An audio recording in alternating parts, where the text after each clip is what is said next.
사랑하는 성도 여러분, 시간 관리를 잘하고 주어진 일을 능률적으로 잘 처리하는 사람들의 공통적인 특징은 우선순위를 잘 정하고 일을 처리한다라는 것입니다. 그리고 그것이 생활화되어 있다라는 것입니다. 무엇이 중요한 일인가, 또 무엇이 급한 일인가를 나름 규칙을 정하고 그렇게 관리를 잘 해간다라는 것입니다. 특히 요즘 얼마나 바쁘고 복잡하고 다양한 삶을 우리가 살아갑니까? 그럴 때일수록 우리는 우리의 우선순위를 잘 정하고 또 그렇게 잘 생활하는 것을 요구되는 그런 것들을 요구받는 시대를 살아가고 있습니다. 신앙생활도 마찬가지예요. 우리가 하나님을 섬기고 또 교회에서 주님의 사역을 감당하는 데 있어서 아무렇게나 그냥 무질서하게 하는 것이 아니라 하나님께서 정하신 또 하나님께서 원하시는 이 우선순위를 가지고 하나님께서 맡기신 사역들을 감당해야 된다라는 것입니다. 이것이 하나님께서 기뻐하시는 일이고 이것을 통해서 하나님께서 영광을 받으신다라는 것이죠. 우리는 이 우선순위의 모델을 그러면 어디에서 찾아야 되는가? 예수님에게서 찾아야 된다라는 것입니다. 우리 주님의 우선순위가 무엇인지 우리는 예수님 속에서 그 우선순위의 수칙을 정해야 된다라는 것이죠. 예수님은 늘 우선순위를 따라 사역을 하셨고 생활을 하셨습니다. 공생의 3년 동안 보여주신 이 예수님의 모습은요, 철저한 우선순위에 맞게 사역을 감당하셨음을 보게 됩니다. 예수님은 참 분주한 삶을 사셨어요. 예수님께서 하나님의 말씀을 증거하고 하나님 나라의 복음을 증거할 때마다, 또 예수님께서 병자들을 고치시고 또 귀신을 쫓아내시고 초자연적인 이적을 베푸실 때마다 예수님 곁에 많은 사람들이 따라다녔습니다. 요즘 대통령 선거철이라 후보자들이 한번 움직일 때마다 많은 인파들이 모여서 이것이 매스컴을 통해서 보도되어지지만 지금 이 모습과는 비교할 수 없을 만큼의 예수님은 환호를 받았고 예수님을 따르는 많은 사람들이 있었다라는 것이죠. 또 예수님으로부터 많은 도움을 원하는, 그래서 예수님의 도움을 필요로 하는 많은 사람들이 있었어요. 그런 분주함 속에서도 예수님께서 정하신 분명한 우선순위의 원칙이 있었습니다. 그 중에 하나가 누가복음 5장이에요. 우리 같이 한 목소리로 읽겠습니다. 예수의 소문이 더욱 퍼짐에 수많은 무리가 말씀도 듣고 자기 병도 고침을 받고자 하여 모여오되 예수는 물러가사 한적한 곳에서 기도하시니라. 분주한 삶을 살았던 예수님, 많은 사람들의 필요를 따라 살아가셨던 예수님, 많은 사람들의 도움을 요구받았던 예수님은요, 그의 분주한 삶 속에서도 이 복잡한 사역의 현장 속에서도 항상 우선순위로 두었던 것은 뭐냐면 기도하셨다라는 거예요. 아무리 바쁘시지만, 아무리 많은 사람들의 요구가 있었다 할지라도 예수님은 한적한 곳에서 하나님께 기도하는 시간을 절대 놓치지 않았다라는 거예요. 그래서 여러분, 우리에게 필요한 것은 바로 이 예수님의 모습처럼 늘 기도해야 되는 거예요. 이것은 우리의 당연한 우선순위죠. 우리의 삶이라는 것이, 우리의 행동이라는 것이 기도보다 앞서서는 안 되는 거예요. 우리가 무슨 말을 하더라도 기도하고 말해야 되고, 우리가 어떤 행동을 하더라도 해야 된다라는 것이죠. 우리의 마음 속에 어떠한 생각이 들 때도 이것이 과연 주님이 주시는 마음인가, 이것을 늘 생각하면서 기도가 우리의 삶의 생활화가 되어야 되고 우리의 삶의 우선순위가 되어야 된다는 것입니다. 이것이 예수님이 정하신 분명한 우선순위의 수칙이었다라는 거예요. 또한 예수님께서는 이 누가복음 5장과 비슷한 환경 속에 있는 이 오늘 본문 말씀 속에서도, 이 분주함 속에서도 예수님이 어떠한 우선순위의 수칙을 가지고 계셨는가, 원칙을 가지고 계셨는가를 잘 보여주고 있어요. 그렇다면 오늘 본문 말씀을 통해서 알 수 있는 예수님의 이 우선순위의 원칙은 무엇이었는가? 우리가 이것을 함께 살펴보고 묵상하면서 또 우리의 삶 가운데 적용하면서 우리가 회복하고 능력으로 갖추어야 할 39번째 이야기를 함께 나누고자 합니다. 여러분, 예수님의 삶은요, 굉장히 파격적이었습니다. 당시 많은 사람들이 듣기에는 파격적인 말씀을 하셨어요. 또 파격적인 행동을 하셨어요.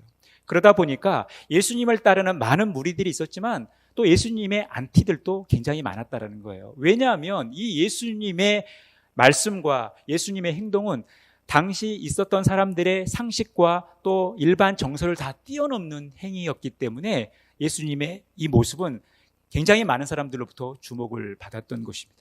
오늘도 예수님께서 이제 나사로의 이 병 소식을 듣게 됩니다.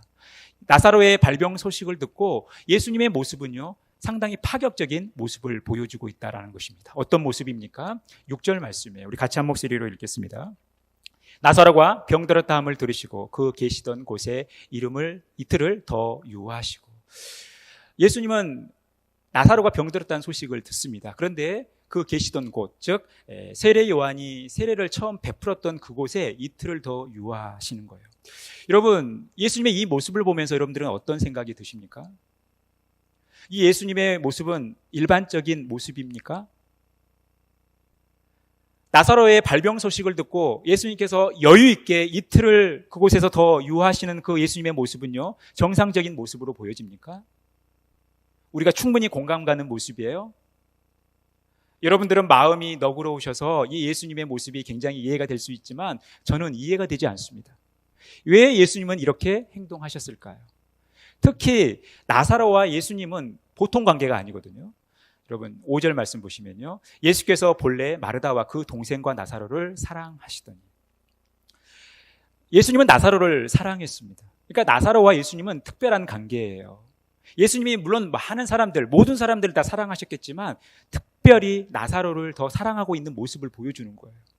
여러분, 우리가 잘 알지 못하는 사람들이 아프다, 사고를 당했다라는 소식을 들으면 신경이 쓰이지 않습니까? 그렇게 나하고 친하지 않은 사람이지만 내가 아는 누구가 발병 소식이 있다 혹은 사고를 당했다라는 소식을 들었을 때 여러분, 우리의 마음이 편합니까? 그렇지 않죠. 그런데 예수님은 그런 우리의 모습과는 전혀 다른 모습을 보여주고 있어요. 저도 사역을 하면서 우리 성도님들에게 제가 매일 문자를 드리다 보니까 우리 연로하신 권사님들 또 장로님들이 저한테 전화를 하실 때가 있어요. 전화를 하실 때 그 전화는 99.9999%는 다 잘못 누른 거예요.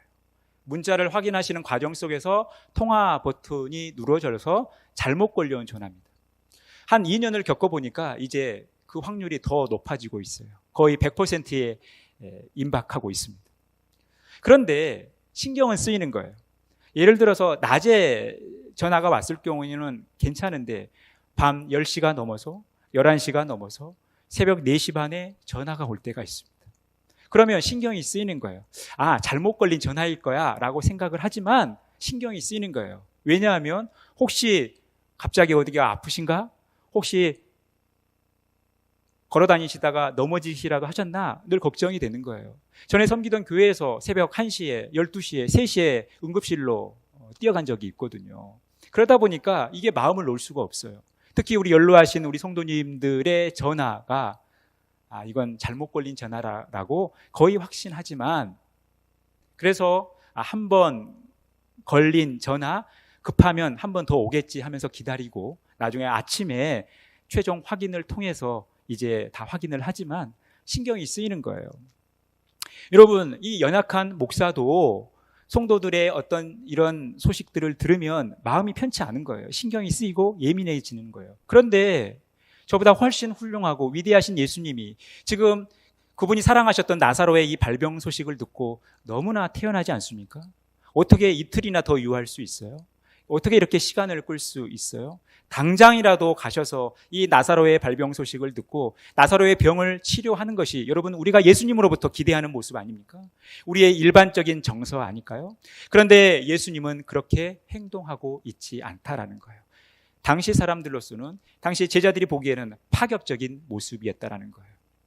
뿐만 아닙니다. 11절 14절에 보면 이 말씀을 하신 후에 또 이르시되 우리 친구 나사로가 잠들었도다. 그러나 내가 깨우러 가노라. 이에 예수께서 밝히 이르시되 나사로가 죽었느니라. 예수님이 이 죽음을 굉장히 가볍게 말씀하시죠. 여러분, 우리가 죽는다는 표현 쉽게 쓸 수 있어요? 물론 우리의 언어 속에서 습관화가 돼가지고 배가 고파도 죽겠고, 잠이 와도 죽겠고, 더워도 죽겠고, 추워도 죽겠고, 교회 가기 싫어서 죽겠고, 교회 가고 싶어서 죽겠고, 이게 너무나 우리가 습관적으로 나오는 말이지만 실제적인 죽음이 우리 앞에 놓여 있을 때 이 죽음이란 말을 함부로 말하지 못해요. 그만큼 엄중한 일이죠. 그런데 예수님은 이 죽음을 굉장히 가볍게 말씀하시는 거예요. 그냥 잔다라는 거죠. 그리고 깨우러 가겠다라고 하는 이 모습을 예수님은 보여주고 있어요. 여러분들은 이 예수님의 모습을 어떻게 바라보십니까? 우리의 상식과는 전혀 다른 파격적인 모습 아닙니까? 왜 예수님은 이 급한 상황 속에서 여유를 부리시냐라는 거예요.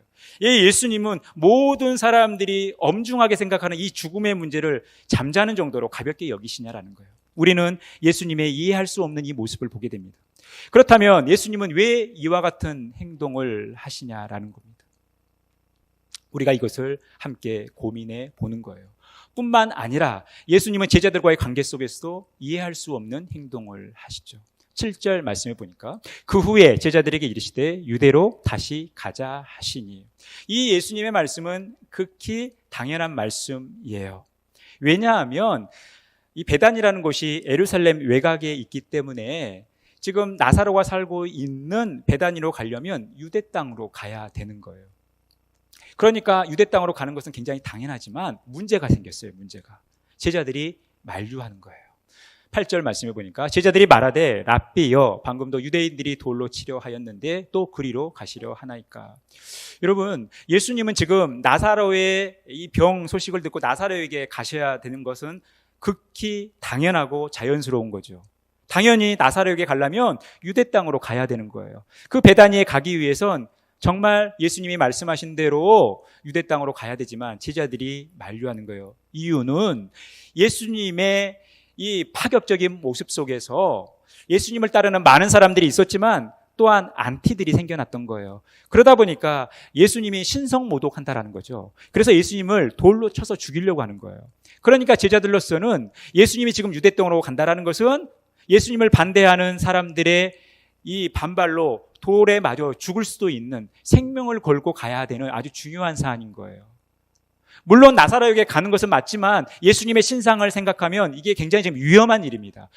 그래서 제자들은 예수님을 말리고 있는 거예요. 그런데 예수님은 그곳에 가시고자 하죠. 제자들이 생각하기에는 굉장히 파격적인 모습이라는 것입니다. 예수님은 왜 이와 같은 행동을 하시냐라는 거예요.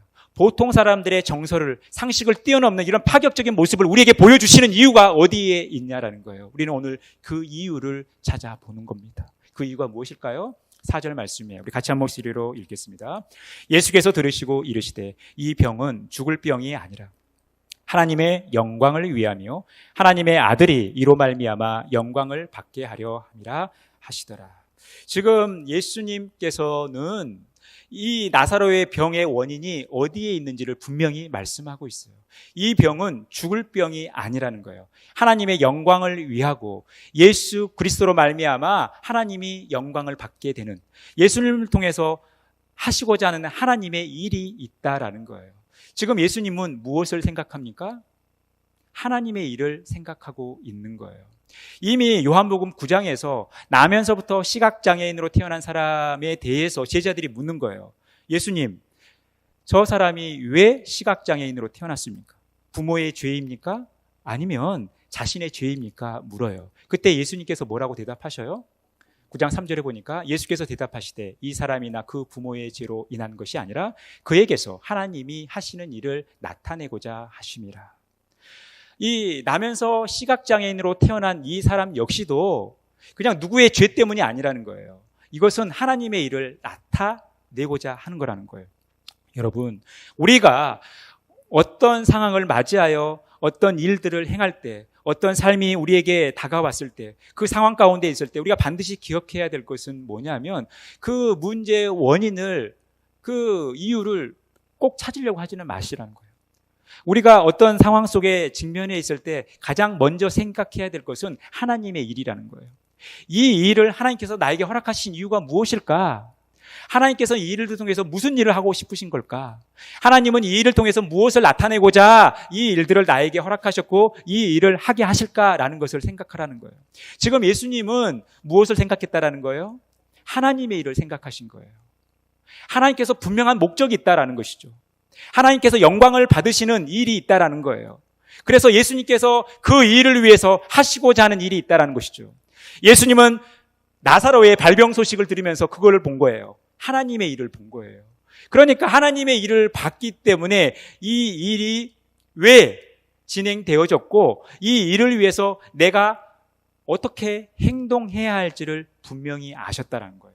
그러면 예수님이 하나님의 일을 생각했다, 하나님의 영광을 생각했다. 자신을 통해서 하나님의 영광 받을 것을 생각하셨다. 하나님의 영광을 위해서 자신이 해야 할 일이 있다는 것을 아셨다는 것이 무엇을 의미할까요? 우리 9절에서 10절 말씀이에요. 같이 한 목소리 읽겠습니다. 예수께서 대답하시되 낮에 12시간이 아니냐? 사람이 낮에 다니면 이 세상에 빛을 봄으로 실족하지 아니하고 밤에 다니면 빛이 그 사람 안에 없는 거로 실족하느니라. 물론 이 말씀은 요즘 현대인들에게 적용하기는 매우 힘든 말씀이에요. 왜요?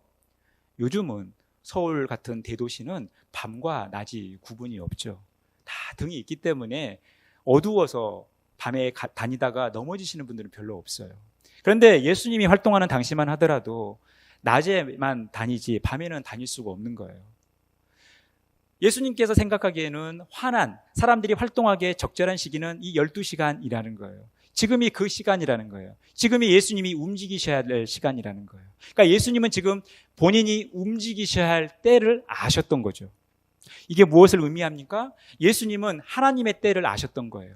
하나님이 정하신 때를 알았다라는 거예요. 이 하나님의 시간을 아셨다라는 거죠. 이 하나님의 시간이 뭡니까?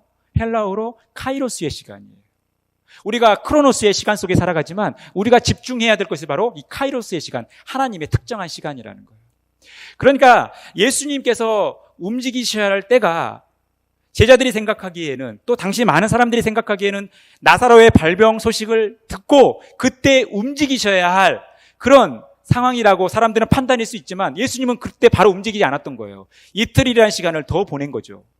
그리고 이제 예수님께서 움직이셔야 할 때가 됐음을 아신 거예요. 그러니까 이것은 예수님께서 나사로의 죽음을 기다리고 있었던 거예요. 나사로가 죽은 후에 예수님께서 움직이셨다라는 거예요. 이것은 예수님께서 철저히 하나님의 시간표대로 살았다라는 것입니다. 하나님의 카이로스의 시간 속에서 하나님께서 우리에게 은혜를 주시고자 하는 이 특정한 시간 속에서 예수님은 움직이셨다는 거예요. 철저히 자신의 시간표가 아니라 자신의 계획표가 아니라 하나님의 시간표, 하나님의 계획표대로 움직였다라는 거예요. 여러분, 우리의 삶이 이렇게 돼야 된다라는 것입니다. 우리가 철저히 하나님의 시간표대로 움직여야 된다는 거예요. 우리가 생각하기에는 우리가 하나님께 기도하면서 응답받는 시간이 우리가 원하는 시간과 달라서 답답할 때도 있고 하나님을 원망할 때도 있어요.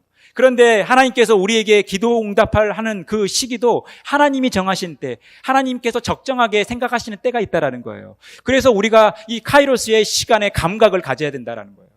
이 카이로스의 시간의 감각을 가지고 움직여야 된다는 거예요.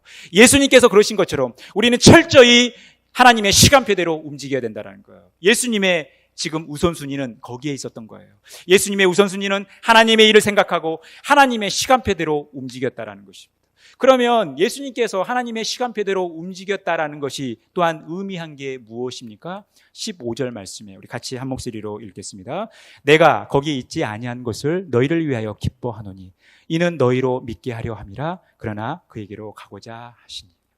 여러분, 예수님은 지금 처음 나사로의 발병 소식을 듣고 그 자리에 간 것이 유익한 게 아니라 거기 가시지 않은 것이 제자들에게도 유익하다는 거예요. 왜요? 그들에게 믿음을 주시기 위함이에요. 그들에게 믿음을 주시기 위해서 예수님은 나사로의 발병 소식을 듣고 바로 베다니로 가지 않았던 거예요. 그러면 예수님께서 저들에게 그토록 주시고자 하는 그 믿음이 어떤 믿음일까요? 우리가 오늘 읽진 않았지만 25절에서 26절이에요. 우리 같이 한 목소리로 읽겠습니다. 시작. 예수께서 이르시되 나는 부활이요 생명이니 나를 믿는 자는 죽어도 살겠고 무릇 살아서 나를 믿는 자는 영원히 죽지 아니하리니. 예수님은 이제 잠시 후면 십자가에 달려 죽으시고 그리고 죽으심에서 끝나는 것이 아니라 다시 3일 만에 부활하실 거예요. 이것은 철저한 하나님의 시간표대로 예정되어 있는 거죠. 그러면서 예수님은 저들에게 내가 십자가에서 죽는 것으로 끝나는 것이 아니라 내가 다시 부활할 것이기 때문에 너희가 나를 믿으면 죽어도 살고 무릇 살아서 믿으면 영원히 죽지 않겠다라고 하는 이 부활신앙을 저들에게 주고 싶으셨던 거예요. 그들에게 이 부활신앙이라는 이 존귀한 믿음을 제자들에게 주고 싶으셨는데 그 시청각을 나사로의 죽음을 통해서 보여주고 싶었던 거예요. 나사로가 병들었을 때 예수님은 즉시 가셔서 충분히 치료하실 수 있죠.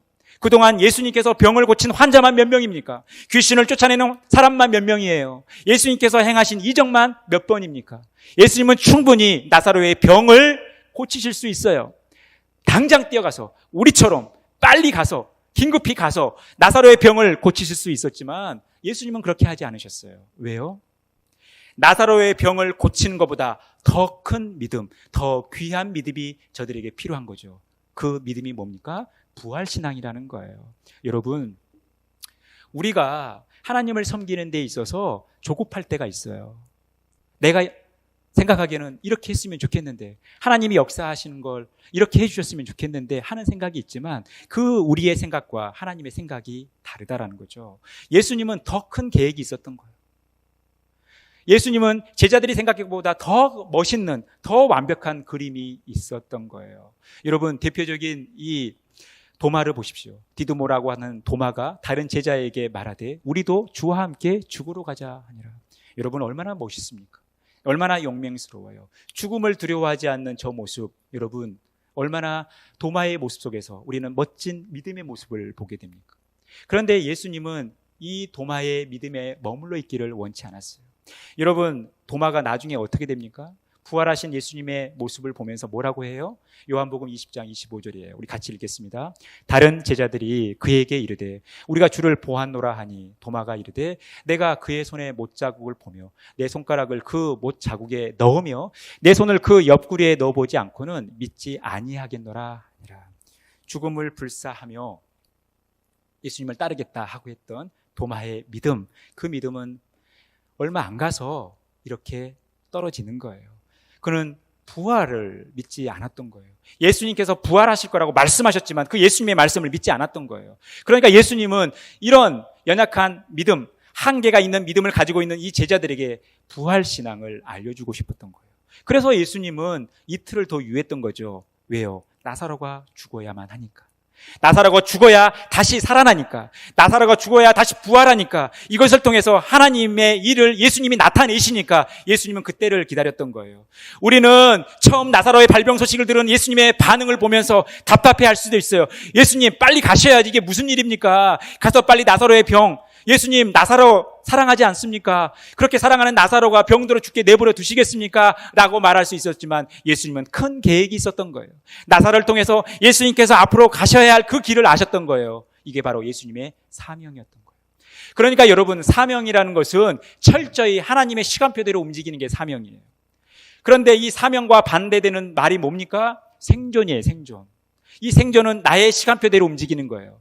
내가 계획을 짜고 내가 원하는 대로 살아가는 거예요. 이게 생존을 위한 삶입니다. 그런데 우리 하나님을 섬기는 하나님의 백성들은 생존을 위한 삶이 아니라 이것을 뛰어넘어 사명을 위한 삶을 살아야 된다는 거예요. 사명을 위한 삶과 생존을 위한 삶의 차이는 뭡니까? 시간표예요, 시간표. 누구의 시간표대로 움직이냐라는 거예요. 예수님은 사명을 위하여 사셨는데 철저히 하나님의 시간표대로 움직이셨고 그 일을 이루어 가시는 거예요. 여러분, 이것이 예수님의 우선순위인 거예요. 우리에게 그 믿음을 요구하는 것입니다. 단순히 병을 치료하는, 이것을 완벽하게 치료해서 하나님의 일하심과 예수님의 능력을 보여주는 것을 뛰어넘어 부활을 믿을 수 있는 이 부활 신앙에까지 이르기를 원하는 거예요. 그 대표적인 인물이 누굽니까? 아브라함이에요. 하나님께서 아브라함에게 100세의 아들을 주셨습니다. 100세의 아들을 그렇게 기적적으로 주셨으면서 하나님 또 왜 그러시는지, 왜 또 독생자를 바치라고 하시냔 말이에요. 그때 아브라함은 어떻게 합니까? 바쳐죠. 그런데 아브라함이 어떠한 마음을 가지고 바쳤을까요? 창세기 22장에 보면 드라마틱한 모습이 나오죠. 아브라함이 이삭을 죽이려고 할 때 주의 사자를 통해서 아브라함아 아브라함아 부르시면서 그 일을 만류하는 거예요. 아주 드라마틱하지 않습니까? 우리가 생각하는 멋진 그림이죠. 그렇다면 아브라함이 그 그림을 의식하고 그 그림을 기대하면서 하나님의 말씀에 순종했습니까? 그렇지 않았어요. 아브라함이 어떻게 순종했다라고 히브리서 기자는 말씀합니까? 우리 같이 한 목소리 읽겠습니다. 시작. 아브라함은 시험을 받을 때에 믿음으로 이삭을 드렸으니 그는 약속들을 받는 자로 돼 그 외아들을 드렸느니라. 그가 하나님이 능히 이삭을 죽은 자 가운데서 다시 살리실 줄로 생각한지라. 여러분, 아브라함은 창세기 22장에 나오는 그 그림을 의식해서 하나님께 순종하지 않았다라는 거예요. 이 아브라함의 믿음은 단순했어요. 내가 이삭을 죽여서 하나님께 바칠 때 하나님께서 이 이삭을 다시 살리실 거라고 믿었던 거예요. 지금 아브라함은 부활 신앙을 가지고 하나님께 믿음으로 반응하고 있다는 거예요. 믿음으로 순종하고 있다는 거예요. 예수님께서 제자들에게 보여주고 싶었던, 예수님께서 제자들에게 그토록 주시고자 했던 그 믿음이 바로 이 부활 신앙이었고, 그 일을 위해서 예수님께서 사명을 감당하신 거죠. 여러분, 예수님은 이렇게 우선순위를 정하고 사셨어요. 예수님께서 정하신 분명한 우선순위가 뭐라는 거예요? 하나님의 일을 생각했다라는 거예요. 하나님의 영광을 생각했다라는 거예요. 자신을 통해서 하나님께서 무엇인가를 하실 것을 믿었던 거죠. 그러다 보니까 예수님은 카이로스의 시간의 감각, 하나님이 정하신 때에 이 시간의 감각을 가지고 움직이셨고, 그것이 예수님의 사명이었다는 거예요. 이것이 예수님의 우선순위, 우리 주님의 우선순위였다는 것입니다. 사랑하는 성도 여러분, 우리가 이 예수님의 우선순위를 회복하셔야 됩니다. 여러분, 우리가 어떠한 삶을 살든지 이 상황 속에서 하나님의 일을 생각하셔야 돼요. 나의 일, 나의 개인적인 일이 아니라 내 욕심과 내 마음과 내 생각이 아니라 하나님의 일을 생각하셔야 돼요. 하나님의 일을 생각한다면 이 하나님의 시간에 대한 감각을 우리가 가지셔야 된다는 거예요. 그래서 그 하나님의 시간표대로 움직였을 때 하나님께서 우리를 이 땅에 보내신 그 목적을 따라 살아가는, 사명을 따라 살아갈 수 있다라는 것입니다. 여러분, 에베소 5장 14절에서 16절 말씀 같이 한 목소리 읽겠습니다. 그러므로 이르시기를 잠자는 자여 깨어서 죽은 자 가운데서 일어나라. 그리스도께서 너희에게 비추이시니라 하셨느니라. 그런즉 너희가 어떻게 행할지를 자세히 주의하여 지혜 없는 자 같이 하지 말고 오직 지혜 있는 자 같이 하여 세월을 아끼라. 여기서 가장 중요한 말씀은 세월을 아끼라는 거예요. 이 세월을 아끼라는 것은 어떠한 값을 지불하더라도 기회를 살아라는 거예요. 이 기회는 어떤 기회입니까? 카이로스, 하나님의 시간이에요. 우리는 이 하나님의 시간, 이 하나님께서 우리에게 주신 그 기회를 놓쳐서는 안 되는 거예요. 그래서 에베소서 5장 이 14절에서 16절에 부활이 나와요. 빛 대신 그리스도가 나와요. 또 그리스도의 마음이 우리 안에 임하는 지혜가 나오는 거예요. 그럴 때 우리는 하나님의 시간 속에 살아갈 수 있다는 것입니다. 이것이 사명이에요.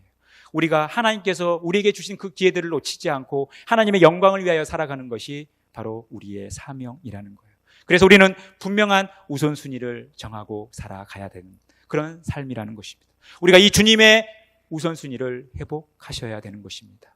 여러분, 마태복음 6장 33절 말씀 같이 한 목소리 읽겠습니다. 그런즉 너희는 먼저 그의 나라와 그의 의를 구하라. 그리하면 이 모든 것을 너희에게 더하시리라. 먼저라는 이야기는 뭡니까? 우선순위를 여기에 두라는 거죠. 그의 나라와 그의 의, 즉 하나님의 나라와 하나님의 의를 구하라는 거예요.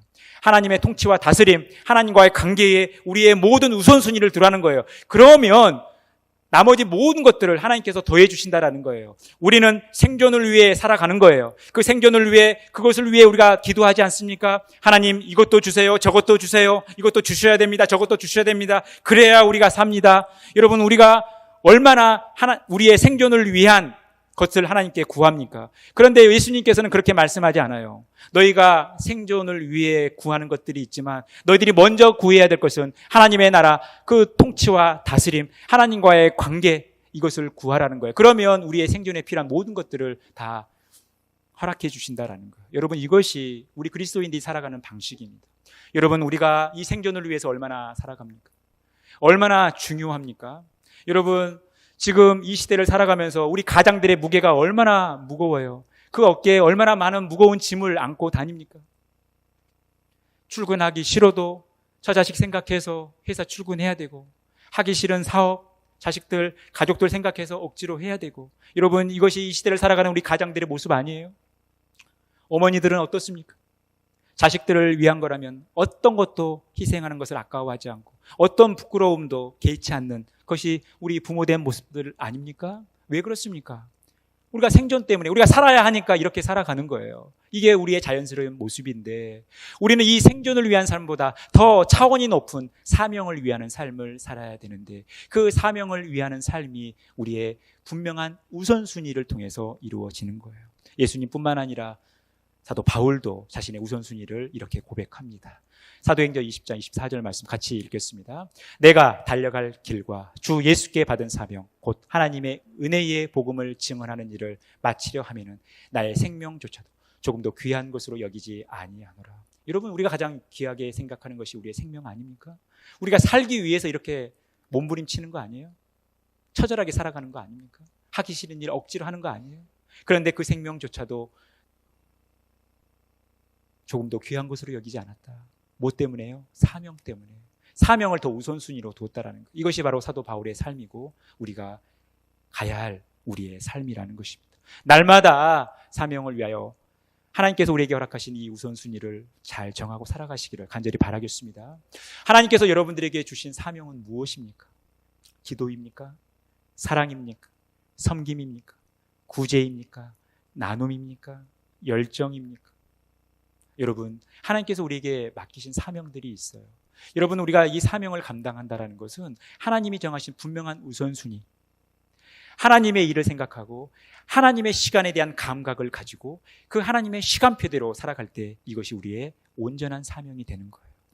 오늘 예수님께서 보여주신 이 주님의 우선순위, 이것에 입각해서 우리도 하나님의 일을 먼저 생각하고 하나님의 시간에 대한 감각을 가지고 하나님의 시간표대로 움직이며 우리에게 맡겨진 일들을 최선을 다해서 감당하고 순종하는 그런 복된 삶 살아가시기를 간절히 축원합니다.